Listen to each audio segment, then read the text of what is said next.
Hi, everyone. This is Scott with Blockcast. Happy to be here again today to bring you this broadcast. It's really special for me today. I have a good friend, Alex from Footprint Analytics here, so I'll let him introduce himself. Hey everybody, my name's Alex. I'm with Footprint Analytics. I'm 26 years old. And yeah, Scotty says good friend. He's a good friend to me too, because like how when I first started out in the crypto scene, Scotty was one of the first boys that helped me out, teach me about some cool things. And now I'm here to talk about data, do a little recap on EthDenver, and fire up a quick commodity report. I figured to give good sense of the market. We've had some pretty big news in this last day or so, and it's been pretty crazy. So yeah, I'd love to hop in, Scotty, if you're cool with that. If I hop right into Definitely. a commodities report. So let's just start with the markets. I was like, because right now it's pretty big correlation between Bitcoin and traditional markets. So right now, the Dow Jones is down about a percent. S&P 500 1.15%, and the Nasdaq is at 1.38% down on the day. And looking at crude oil and stuff like that, really they're about 0.5% down. Natural gas took a 1% dip. Gold and silver are up. About gold's up 1%, and silver's up about 0.5%. So it's not too bad. Corn and wheat are down as well. And the market sentiment right now is we're in a little bit of fear. According to the Fear and Greed Index, we're about 41, which is real low. It's just creeping over neutral. And then let's take a look at Bitcoin right now. Bitcoin's currently sitting at 20,000. It's under 21,000 right now. The last day it took a heavy dip. Which I'm sure all of you guys listening can commiserate with me about. And then we have Ethereum. Ethereum's down 3.5%, at 14.99. Hopefully it's holding a little bit stronger than Bitcoin right now, which is a good sign. But as you can see, I guess this is good overall state of the markets right now. Everything's kind of down. People are fearing a recession, right? Bitcoin itself, we just heard some big news. Scotty, I'm sure you would like to talk about that. Bitcoin definitely took a big dip, and then Ethereum as well. So all I can say right now, guys, is hold strong. And we have a lot to talk about. So yeah, for sure. So the first article was from the day before. We'll discuss that first, and then we'll step into the second article. So the first article that I'm going to talk about, and I really feel this caused part of the dip for sure, at least partially. U.S. government moves 1 billion of seized Silk Road BTC, prompting liquidation fears. A wallet associated with seized Silk Road funds moved 1.08 billion in BTC. The address moved 39,174 Bitcoin to two new wallets and 9,825 Bitcoin to a wallet reportedly belonging to Coinbase. The funds were originally seized from Silk Road exploiter James Zong in November 2021. So I'm not going to go through the whole article, but the reason why I wanted to bring up this article is that definitely creates that fear that we were talking about, Alex, in the market at the moment. There is another reason, of course, which I said we'll talk about afterwards, but I think it's important to talk about this. For my opinion, and you might have a different opinion than me, is everybody's fearful that the US is going to liquidate the Bitcoin funds. I personally don't feel they're going to do it.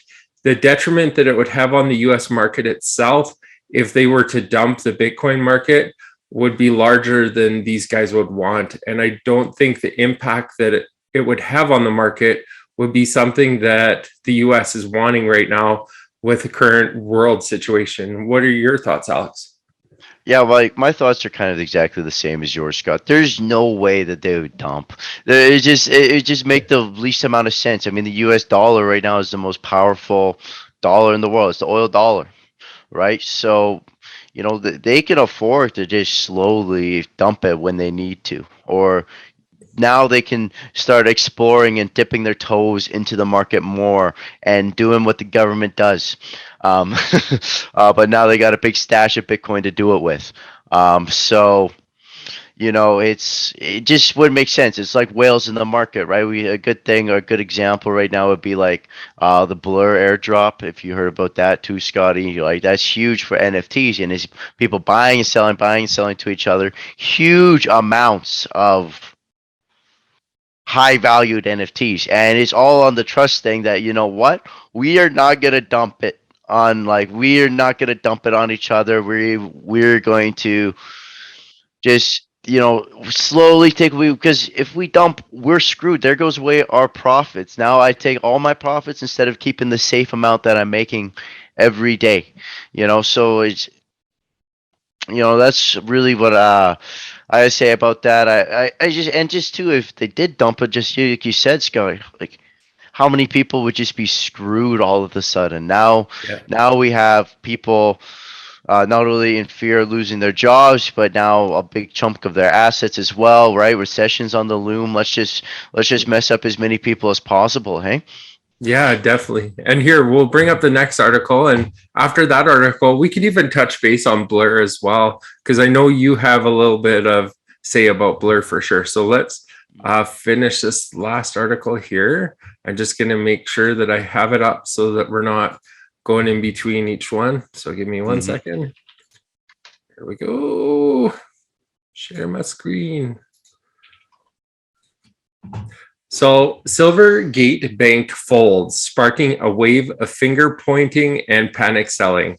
The struggle facing the beleaguered crypto-focused Silvergate Bank became too much to handle on Wednesday as the bank announced that it will be winding down its operations and will voluntarily liquidate the bank in an orderly manner and in accordance with applicable regulatory processes. Silvergate determined that this is the best course of action in light of recent industry and regulatory developments amid a crackdown on the banks working with the crypto ecosystem by the Securities and Exchange Commission. The struggle for Silvergate began in Q4 2022 when it was forced to fulfill $8.1 billion in customer withdrawals, losing $718 million in the process, a sum that was greater than all of the bank's profits since 2013 combined. That's incredible. And I mean, that just tells you, and you knew this was coming. If you are in the market and you are watching everything, like there's no ifs, ands, or buts about it, right? Like how are these people going to do that, right? Like there's no, there was all these crypto exchanges and stuff pulling their money, getting their liquidity out of the bank. Why is it that this bank wasn't going to go under? As soon as you started seeing these larger exchanges and different people taking their liquidity out before this bank went bankrupt, that should have been the biggest sign ever that things were probably going to go south with this. And I think the whole market realized that. If they didn't, I don't think they were watching what was going on. What are your thoughts? Well, yeah, I tend to agree with you as well. Again, on that, but because you could have seen the signs coming, right? We have at Footprint, we have a big wallet tracker, and we can see proof of funds, right? And when you start seeing big amounts come out, right, it's obviously a red flag. But at the end of the day, when money starts coming out, market's gonna go down, right? It's just like how it is, right? Was minute people start taking money out of the crypto, and start liquidating, it means there's money out of crypto. It's going to go down. So I guess for this, for everybody, it's just a matter of when were they going to announce it that was going to happen. I mean, already it's scared a lot of people, and that's enough for them to take money out. It's going to go down, right? So at this point, like we got to really think of what's really cool about the tech that's coming on, and help reinvigorate people back on the tech that's really cool, and get the trust back into the blockchain, and less like get rich quick sort of deal. Yeah, definitely. And I mean, what was I going to mention? Like with this market, you got to realize the short sellers are the people that are making money right now. And when you're looking at the short sellers making money, you got to realize there's going to be a point where these whales decide there's enough money in shorts right now that I'm going to start liquidating people. You have to realize there is a point, and it is dangerous to play that game. You really need to know what you're doing and realize when it's time to pull the profit and when it's time to keep it in. So just be aware that, you guys, if you're playing the market, just be careful. I'm not against it, not at all, but definitely know what your limits are and where you're comfortable at. So Yeah, whales are definitely only gonna let the shorters wins for so long. Like that, it's honestly insane. So yeah, it's great advice, Scotty. Like, if you guys are playing the market heavy right now, just definitely be careful because we've seen crazy jumps, and we've seen crazy jumps in the last couple months as well. So, yeah. really make sure you're in for what you're comfortable with, and take it and go. You know. Yeah. And my favorite subject of all, since you're just there, we need to start talking about EthDenver as well. I know. Oh man. Crazy. It was awesome. I first of all, just meeting the insane influx of people that were came in, and the sentiment of the community was amazing, right? Seeing all these people and surviving the worst of the worst, and just really looking forward to the future, and what blockchain and this technology can do for everyday people, and why it can do this, and why it's so cool. And so first, though, one like um, there was so many people. I have to say this. There were so many people that came in to this conference that no one could access their data because it was just so slow. It was so clogged, right? Closing time trying to get an Uber or a Lyft home. Holy smokes. Yeah. But anyways, that's just kind of to give you an example of the influx of people and the influx of builders that were going there. It is super cool. Um, yeah, boosts, some of the projects. Whew. Yeah, what were the projects that you seen there? What were the ones that kind of caught your eyes when you're there, or things that were maybe mentioned potentially? So I saw me myself personally, Sky, I'm a big game fight guy, so I get there, I immediately go right to the gaming section because I want to see a fun game. I don't care if it I don't care if it pays me.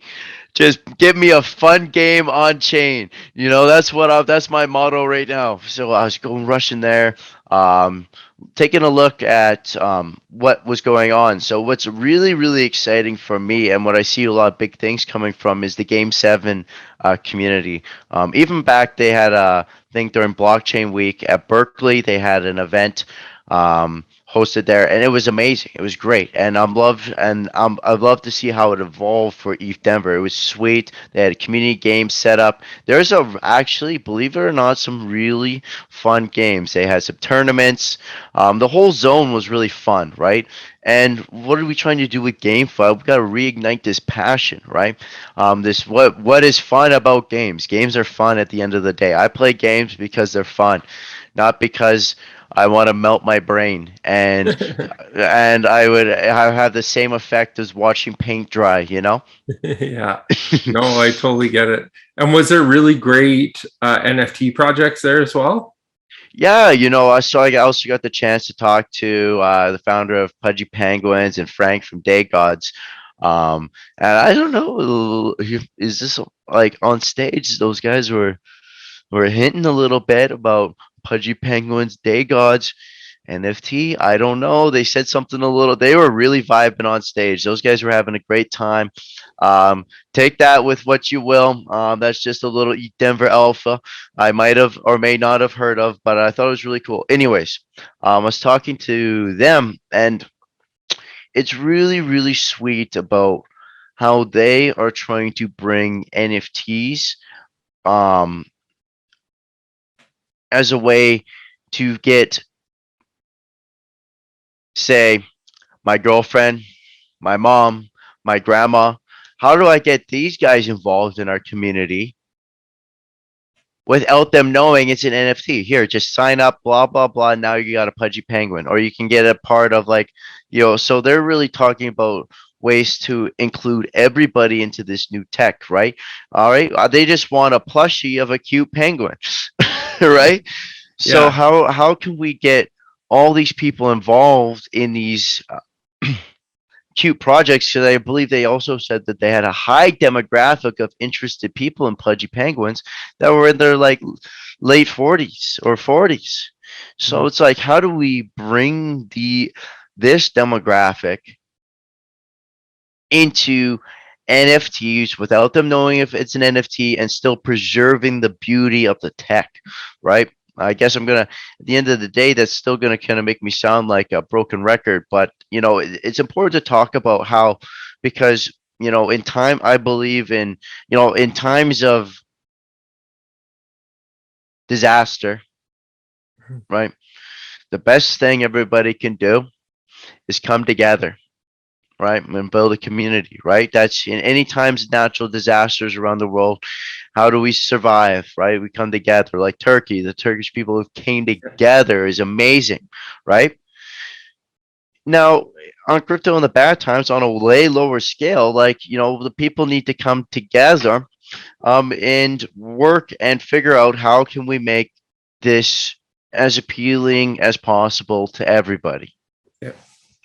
You Well, know, yeah, go I, ahead. I guess I'm kind of curious. Like, that's amazing for them to do it, and I think we're going to see that right now.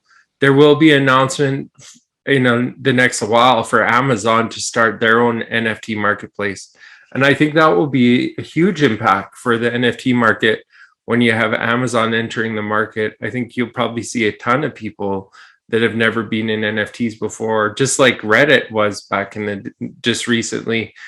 I think it's going to bring an influx of new people. What are your thoughts on that? Well, I really just hope Amazon does it right, when they Mhm. release their marketplace, right? Make sure that they like do it the open sea way, where they eliminate false volume, right? There's wash trade indicators, right? You need to be a verified good project, right? Amazon has to do that already because they have that on their marketplace, to try to get rid of fraudsters, right? And we Yeah, don't want, when we're bringing NFTs, the last thing you want, like, I think a good example is okay bears and not okay bears, yeah, yeah, right? But now we're doing this with big brands or NFTs, or even smaller people that are getting their designs ripped. Um, and whether these designs come with little knickknacks or whatever, that's really cool. It's be very, very cool to see how Amazon can integrate what they have now into NFTs by combining real world assets with an RPC code, um, or subscription based, to people. It's really cool. But we also just got to make sure that the rules are the right, yeah, I guess internal regulations are in place so that people can't really game it, because it's the last thing we want is lower credibility, on for these things, on and just a logistical nightmare of like, a good example would be the Hermes. You saw the Hermes yeah. lawsuit, Oh yeah, right? yeah, yeah. Right. So That we was yeah bad. yeah, so the last thing you want is a bunch of Hermes lawsuits hitting you on your Amazon NFT marketplace where everything's supposed to be non-fungible one of ones, right? But I can still copy something and make it a one of one according to the blockchain. So you mentioned it in that last little while, wash trading, and you also mentioned earlier a bigger marketplace that you didn't mention when you're discussing OpenSea. So let's go back to that topic that we were kind of slowly getting towards before, and that being Blur IO. What are your thoughts on what's going on there? And do you think there is a bit of wash trading, and then also their token system? I heard from you, I think just yesterday, you mentioned a couple of the top holders or a few of the top holders hold over 70% of the token, if I'm not mistaken. Yeah, I mean, let me look right now. The top trader did over $2 million of volume with over 122,509. You know what? Here, let me share it on screen if I can. Yeah, definitely. You should be able to share. Sweet. So let's take a look at this together, you guys. I already have Blur pulled up. So look at right here. Here's the top traders on Blur with Ethereum. Right here's the addresses doing it, and here's the volume behind it with their trade counts. Okay, the top 30 wallets, what they get 70 or like 70% of the drop. Like this is crazy, right? And here's the issue with this is we're looking at the collections, the owners of these collections that are being traded on Blur, and they're getting such a fractional amount compared to the people that are gaming the system with their product, right? And it's just like how is it fair that these big name blue chip collections are getting like $20,000 worth of Blur compared to these just everyday traders with a bag making millions, right? And I also just, we look at the transaction count. I can see why they do it, right? It's creates volume. Sure, it gains interest in the industry, but you hear me talking all the time, Scott. It's like, for me, it takes away from what makes this NFT an NFT. Now we're just making it a money game. And the people that are trying to get involved into the money game, when we're looking at the people making the money, like people think that you can get these kind of gains off the rip through these transactions as a retail trader. Like we can game the system, but you gotta look, these guys have millions and millions of dollars buying and selling to each other in their own unique circle. Okay, like we got it's you shouldn't be getting into NFTs to try and just sell them and make a quick flip. We got to get, what are NFTs even about? For the most part, we're talking about how great a community is. Like, at the Pudgy Penguins talk, it was so impromptu of a talk, but there was like a quarter of the audience were all holders. Like, that's amazing, right? And that's what it's about. It's about respecting the art. It's about respecting the journey. It's about respecting what the community's doing and how we've kept our OG holders from just dumping after our NFT is 10 times, right? What is so appealing about this project? Not just to go buy it, flip it, and make a couple airdrop tokens. I get it. Blur is for the traders. It is a traders marketplace. Yeah. Right? That's what it's about. And that's what they're doing. But I just think with the amount of hype behind it, it's just getting people reinvigorated back into NFTs for the wrong reason. By dropping the fees, it makes the perfect environment for these guys to be able to do it as well, doesn't it? Well, yeah, it's just so easy. Right now, now it's just like a trust game. Like a trust game between the top guys. Yeah. But yeah, if you guys want to check out this dashboard, it's at Footprint Analytics here. You can check out all the data and see where I'm quoting from as well. If you'd like, we do have a little bit more than just NFT analytics. So check out our dashboards here. If you guys want a cool little start of looking into anything that you're really interested in, like even proof of reserves or anything like that we've talked about today, this is a great place to go and verify the data or look into it yourself and create your own insights. So I guess that's my little shill, Scott. You got me off the rip, but yeah, no worries. And do you know what? I appreciate you taking the time to show the analytics that you guys are providing. It means a lot to see that. And the other thing is, I mean, we probably talked about 3/4 of probably what we want to. So you guys, I want you to realize that this is the first of hopefully many conversations that me and Alex will have. And I'm hoping to have conversations with bigger players in the market that maybe Alex knows or I know that we can have on this show and have a greater conversation with the market and with people. So thank you, Alex. I appreciate it so much for you to come in here and take the time with me today. yeah. And I want to thank you too, Scotty. It's been great, right? I really enjoy our conversations, right? We can just keep on going. And I also wanted to say too, if you haven't checked out Footprint, we got some really cool go-to-market tools. If you're a builder in the GameFi scene, or you just want to harness your data to get that competitive edge, just let me know. Or we're also starting a podcast with the co-founder of Web3 Academy DAO called Web3 State of Mind. So if you guys are interested in that, stay tuned. I'd love for, if you like what I'm talking about, you can hear more of me over there. So with that, Scotty, I would just want to thank you again, and I want to thank the listeners for joining and listen to us all the way through. Yeah, for sure. And thank you so much, everyone. And we'll be back here soon. So pay attention for the next video, and we'll be back at you. Have a wonderful day, you guys. Peace. See you later.